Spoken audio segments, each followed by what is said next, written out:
오늘은 대림절 넷째 주일이고 다음 주일은 성탄 주일입니다. 여러분들은 지난 3주간 동안 대림절의 절기를 지켜오시면서 아기 예수님을 만나 뵙기 위해 무엇을 준비하시면서 그렇게 지나오셨습니까? 2000년 전 유대 땅 베들레헴에 아기 예수님께서 만왕의 왕으로 오셨는데, 왕으로 오신 아기 예수님을 만났던 사람은 우리가 아는 대로 그리 많지 않습니다. 오늘 동방박사 이야기가 12절까지 사실은 이어집니다. 그런데 여기 보시면 여러 부류의 사람들이 동방박사의 이야기 속에 나옵니다.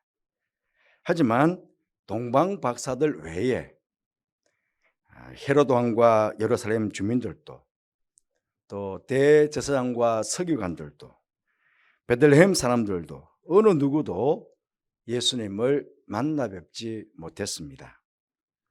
어쩌면 2022년 성탄절에도 예수님의 탄생을 축하하는 소리는 많겠지만 진정 마음으로 예수님을 만나는 사람들은 그리 많지 않을 수도 있습니다. 전 우리 염천가족 모든 믿음의 식구들은 우리 곁에 만왕의 왕으로 오신 아기 예수님을 동방박사들처럼 기쁨으로 만나 뵙는 그런 복된 성탄절이 되기를 먼저 간절히 바랍니다. 이 동방박사 이야기는 우리 모두가 너무나 잘 알고 있는 말씀입니다. 그래서 12절까지 이어지는 말씀임에도 오늘 다 읽지 않고 3절까지만 읽었습니다.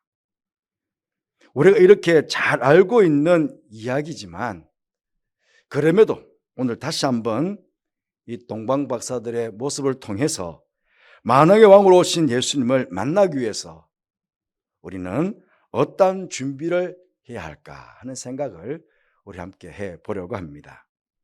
첫째, 동방박사들은 왕을 만나고 싶어하는 강한 열망을 가지고 있었습니다. 이 동방박사들이 누구냐 하는 문제는 아직까지 확실하게 풀려지지 않은 수수께끼입니다. 그러나 많은 성서학자들은 당시 상황을 보아서 이 바벨론 출신의 천문학자나 점성가들일 것이다, 그렇게 추측합니다. 당시 바벨론은 천문학과 이 점성학이 굉장히 발달되어 있었습니다. 또 이 바벨론에 500여 년 전에 이스라엘 백성들이 포로로 잡혀가 살았던 적이 있습니다. 수많은 사람들이 포로로 끌려가서 본국으로 돌아온 사람들은 많지 않습니다. 그러니 그 바벨론에 계속 머물러 살고 있었겠죠. 그러니 이스라엘 백성들이 기대하던 메시아에 관한 이 성경의 예언들을 아마 바벨론 사람들도 어느 정도 들어서 알고 있었을 것이다, 그렇게 추측해 볼 수도 있습니다. 만약 동방박사들이 이 바벨론에서 온 천문학자들이었다 한다면 그들은 직선거리로 예루살렘에서 바벨론까지 직선거리로 약 800km 이상을 넘는 아주 먼 길을 와서 아기 예수님을 만나게 된 것입니다. 더군다나 그들은 별을 따라 온 사람들입니다. 별은 낮에는 보이지 않습니다. 밤중에만 보이죠.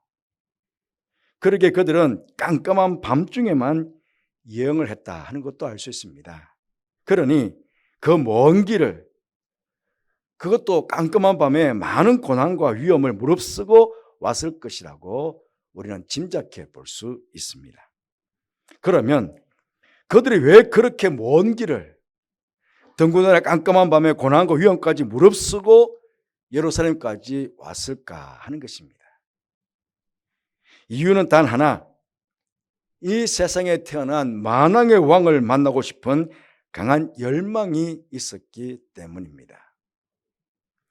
만약 그들의 마음속에 왕을 만나고 싶다는 열망이 없었다면 그들은 애초에 동방에서 별을 따라서 출발하지도 않았을 것입니다.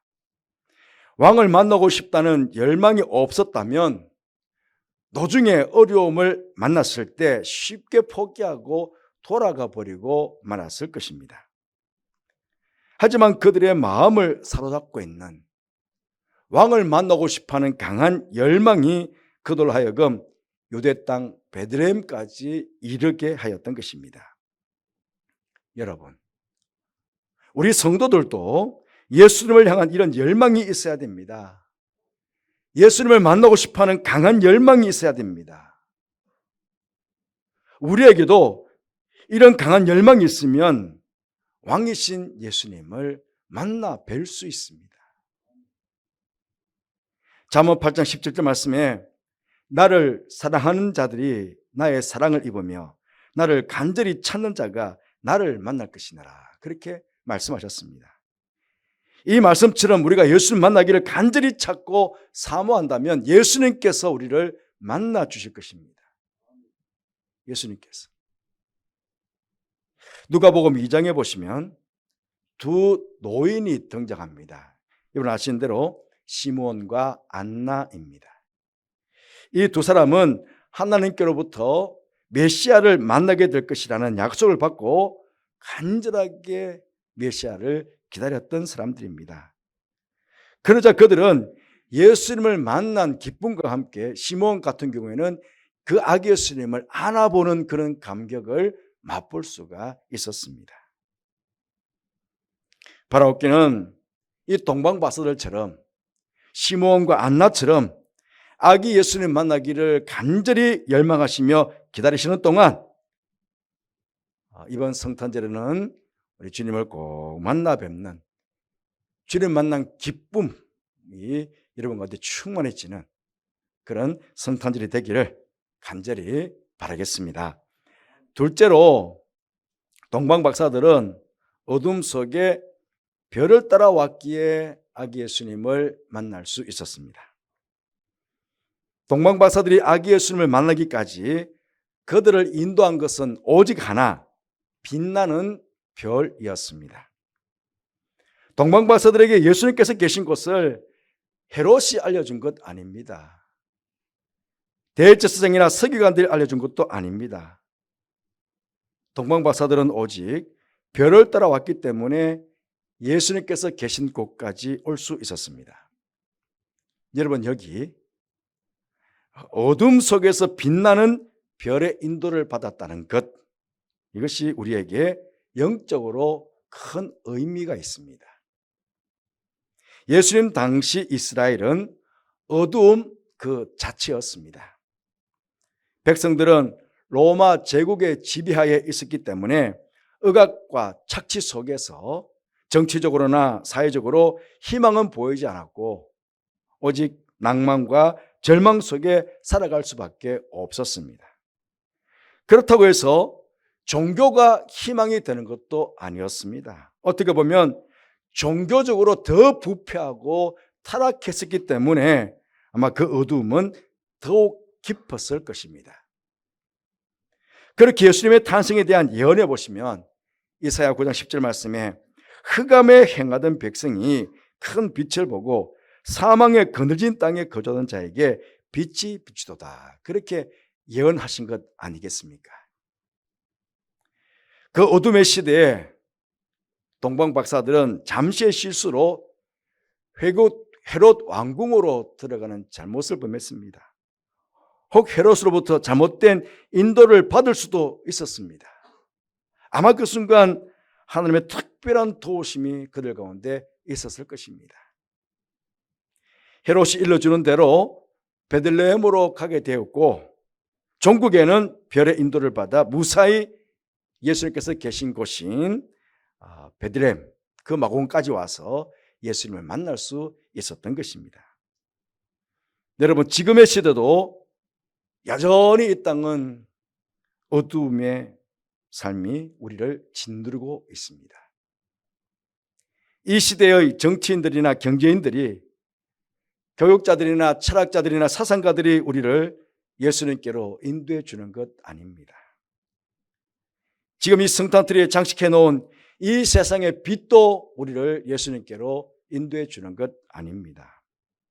오직 하나, 사랑과 공의로우신 하나님의 빛만이 우리를 예수님께로 인도해 주십니다.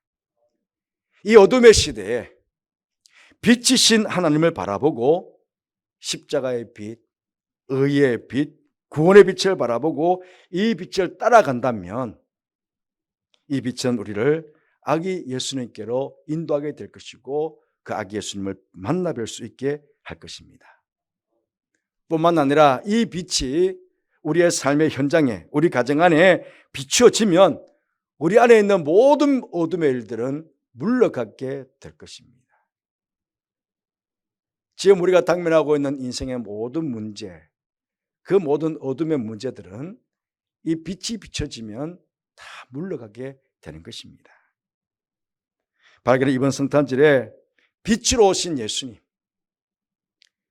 그 예수님을 바라보심으로 주님 만나 뵙고 우리 안에 있는 모든 어둠의 일들이 물러감으로 참된 기쁨을 누릴 수 있는 그런 성탄절의 절기가 되기를 간절히 바라겠습니다.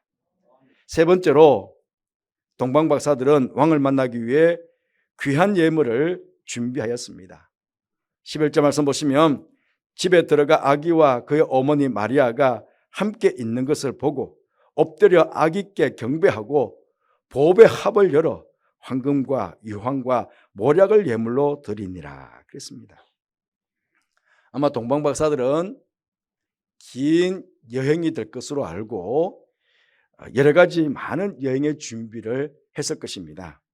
여러분, 보통 우리가 뭘 준비합니까? 여행을 출발하면 가기 전에 먹을 것, 또 입을 것, 또 잠자야 될 것, 의식주에 대한 준비를 주로 하지 않습니까? 그때 그들은 잊지 않고 준비한 것이 있습니다. 바로 태어나실 왕에게 드릴 예물이었습니다. 고대 풍습에는 왕을 아련할 때에는 예물을 가져가는 것이 일반적인 관례였다고 합니다. 그래서 당시 풍습을 따라 동방박사들은 왕으로 태어날 아기 예수님께 드릴 예물을 정성스럽게 준비한 것입니다. 지금도 귀하게 여기는 황금과 유향과 모략을 귀한 보배에 담고서는 정성껏 품에 안고 먼 여행길을 떠나왔던 것입니다. 여러분, 그런데요, 그들이 예물을 드리기 위해서 만났던 아기 예수님은 어떠하셨습니까? 아마 그들 눈에 초라하기 그지없었을 것입니다. 일반적인 보통의 방도 아니고 가축들의 구유에 아기 예수님이 뉘어져 있었습니다. 아마 그들은 바벨론을 떠나올 때에 화려한 왕궁에서 수많은 신하들과 백성들의 축하를 받으면서 왕이 태어났을 것이라고 그렇게 기대했었는지도 모릅니다. 화려한 장식들로 꾸며진 멋진 방과 아름답게 꾸며진 아기 침대 위에 이 아기 예수님이 뉘어져 있을 거라고, 그 왕이 뉘어져 있을 것이라고 그렇게 기대했을지도 모릅니다. 그러나 별을 따라 막상 도착해본 아기 예수님이 계신 장소는 한 가난한 서민의 집이었습니다. 아름다운 궁중음악 대신에 주변에서 들려오는 짐승들의 울음소리 뿐이었습니다. 수많은 신하들의 축하는커녕 왕이신 아기 예수님 주위에는 마리아와 요셉 외에는 아무도 없었습니다. 더구나 가축의 구유에 뉘어진 아기라니요, 너무나도 초라한 탄생이 아닐 수 없었습니다. 하지만 동방박사들은 별이 인도해준 바로 이곳에서 왕이 태어나셨고 초라하기 그지없지만 바로 이분이 만왕의 왕이심을 추호도 의심하지 않았습니다. 그러나 곧바로 왕에게 드리기 위해 준비한 보배로운 예물인 황금과 유황과 모략을 그렇게 아기 예수님께 드렸던 것입니다. 이제 2022년 성탄절이 한 주간 남았습니다. 성탄절을 준비하는 마지막 주일에 여러분은 어떤 예물을 준비하시겠습니까?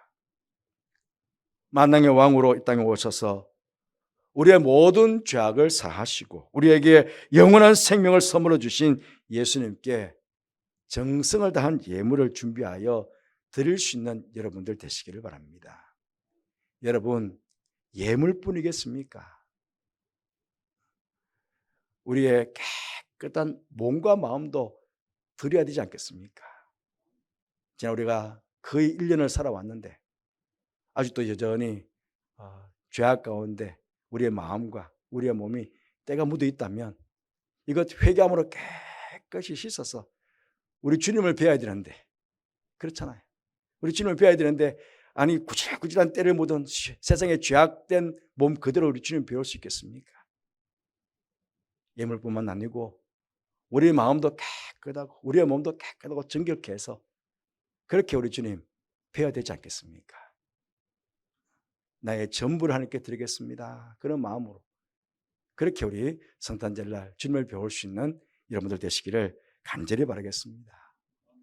오늘 동방박사들을 통해서 만왕의 왕으로 오신 예수님 만날 준비를 우리가 어떻게 될 것인지를 함께 생각해 보았습니다.